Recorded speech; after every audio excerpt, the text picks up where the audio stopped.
नमस्कार। मैं professor doctor Meena Srivastava, शासकीय कमला राजा कन्या स्नातकोत्तर स्वशासी महाविद्यालय ग्वालियर में इतिहास विषय की प्राध्यापक एवं विभाग अध्यक्ष हूँ। मैं आज आप सभी के समक्ष उपस्थित हूँ मध्यकाल में प्रशासनिक क्षेत्र में नारी इतिहास के बारे में चर्चा करने के लिए।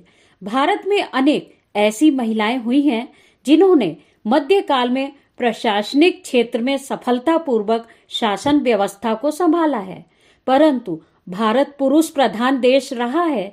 इस कारण पुरुष अधिकारियों को भारतीय शासकों की आज्ञा का पालन करना अनेक बार दुश्वार लगता था और ये पुरुष अधिकारी इन महिलाओं को पदच्युत करने हेतु षड्यंत्र भी रचते रहे। ऐसी स्थिति में भी अनेक वीर साम्राज्ञियों ने अपनी राज्य व्यवस्था को संभाला।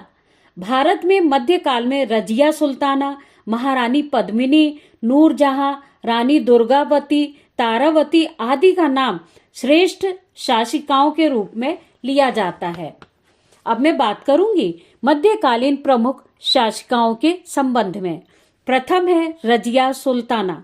1236 से 1240 ईस्वी तक रजिया सुल्ताना अपने पिता दिल्ली के सुल्तान इल्तुतमिश की 30 अप्रैल 1236 ईस्वी को मृत्यु हो जाने के बाद सुल्ताना बनी, परंतु कुछ अमीरों ने षड्यंत्र करके रुकनुद्दीन को सुल्तान बनवा दिया।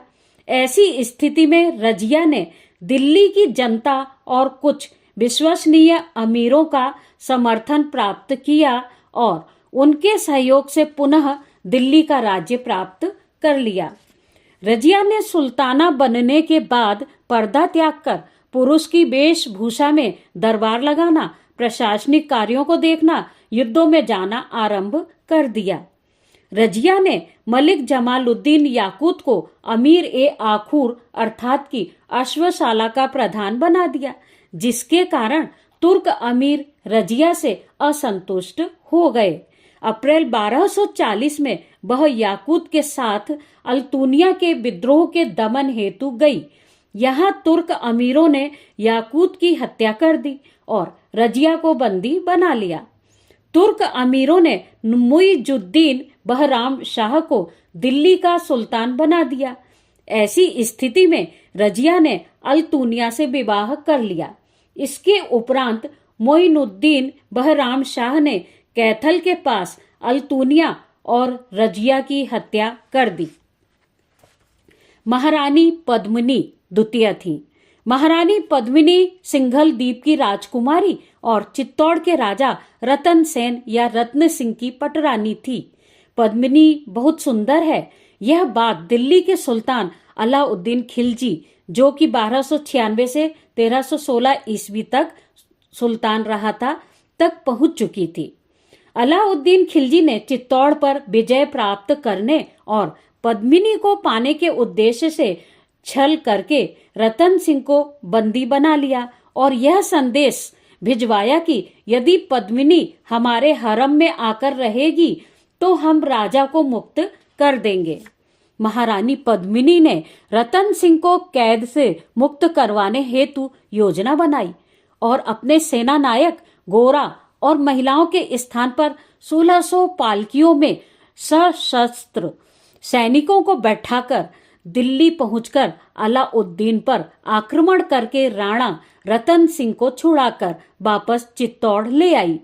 जनवरी 1303 में अलाउद्दीन ने चित्तौड़ पर दूसरी बार आक्रमण किया।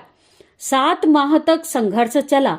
अगस्त 1303 में रतन सिंह की मृत्यु हो जाने पर अलाउद्दीन ने कत्ले आम कराया, जिसमें अनुमानतः 30,000 राजपूत सैनिक मारे गए। ऐसी स्थिति में वीर महारानी पद्मिनी ने अनेक राजपूत महिलाओं के साथ जौहर कर अपने सतीत्व की रक्षा की। अब हम बात करेंगे तृतीय स्थान पर रानी दुर्गावती की। दुर्गावती महोबा के राजा की कन्या और गढ़ा मंडला के अधिपति दलपत शाह की महारानी थी। दलपत शाह की मृत्यु हो जाने और पुत्र की आयु 4 वर्ष की होने के कारण दुर्गावती ने शासन की बागडोर कुशलता पूर्वक संभाल ली। दुर्गावती ने व्यवस्थित सेना के साथ साथ ही जनहित में कार्य करते हुए नई सड़कें, कुएं, तालाब, कृषि की अच्छी व्यवस्था की, जिससे राजकोष में वृद्धि हुई। इस प्रकार से दुर्गावती को अपने राज्य कार्यों में निरंतर अभूतपूर्व सफलता प्राप्त हो रही थी। रानी दुर्गावती को शासन करते हुए 15 वर्ष बीत चुके थे।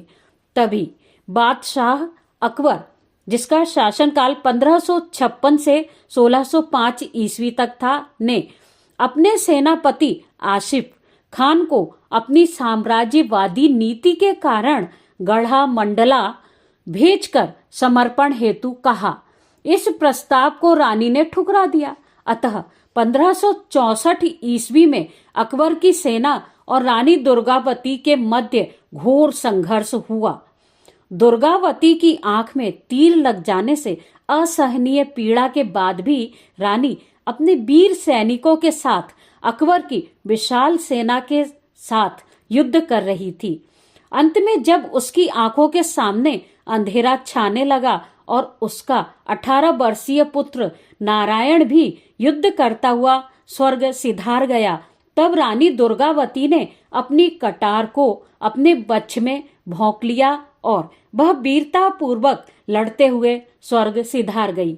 इस प्रकार से वीर रानी दुर्गावती ने अपनी अस्मिता की रक्षा की। अब हम बात करेंगे चौथे नंबर पर साम्राज्ञी नूरजहां की। नूरजहां का जन्म 31 मई 1577 ईस्वी को हुआ था। उसका बचपन का नाम मेहरुन्निसा था। ये सरदार मिर्जा गियास बेग की पुत्री थी। वह अपनी माँ के साथ महल में आती रहती थी। मेहरुन्निसा का निकाह 1594 ईस्वी में अफगान सरदार अली कुली खां से हो गया था। 1606-7 ईस्वी में अली कुली खां ने बादशाह जहांगीर का विद्रोह किया। अतः जहांगीर ने 1607 ईस्वी में उसका वध करवा दिया। 1611 ईस्वी में जहांगीर ने मेहरुन्निसा को नौरोज के त्योहार पर देखा तो वह मेहरुन्निसा की सुंदरता पर आसक्त हो गया और मई 1611 ईस्वी में जहांगीर ने मेहरुन्निसा से निकाह कर लिया। जहांगीर ने मेहरुन्निसा का नाम नूरजहां रख दिया, जिसका अर्थ होता है पूरे संसार की रोशनी। नूर महल की उपाधि भी जहांगीर ने उसे नवाजी थी। 1613 ईस्वी में नूरजहां को जहांगीर ने बादशाह बेगम बनाया। तभी से उसने राज्य की प्रशासनिक व्यवस्थाओं पर अपना प्रभाव स्थापित करना आरंभ कर दिया था। जहांगीर स्वयं कहता था कि बादशाहत उसने बेगम नूरजहां को सौंप दी है। नूरजहां ने शाहजहां खुर्रम के प्रभाव को बढ़ने से रोकने और महाबत खां की बढ़ती हुई शक्ति को रोकने में अपने अथक प्रयासों से सफलता प्राप्त की। नूरजहां के संबंध में यह भी कहा जाता है कि वह एक मामूली सरदार की बेटी थी, परंतु अपनी कुशलता से वह मल्लिका ए हिंदुस्तान बनी और प्रशासन की बागडोर भी सफलतापूर्वक संभालती रही।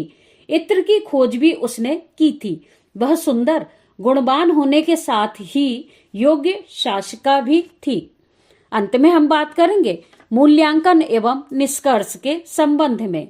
उपर्युक्त संपूर्ण मध्यकालीन भारत में महिलाओं का प्रशासनिक व्यवस्था में योगदान का अध्ययन करने के उपरांत यह कहा जा सकता है कि महिला शासिकाओं ने वीरता, दूरदर्शिता और पूर्ण श्रेष्ठता के साथ प्रशासनिक क्षेत्र में कार्य किया और अपने अपने वंश का नाम रोशन किया है। भारतीय नारियों का विस्तृत इतिहास जानने के लिए आप मेरी पुस्तक भारतीय नारियों का इतिहास अवश्य ही पढ़िए। धन्यवाद।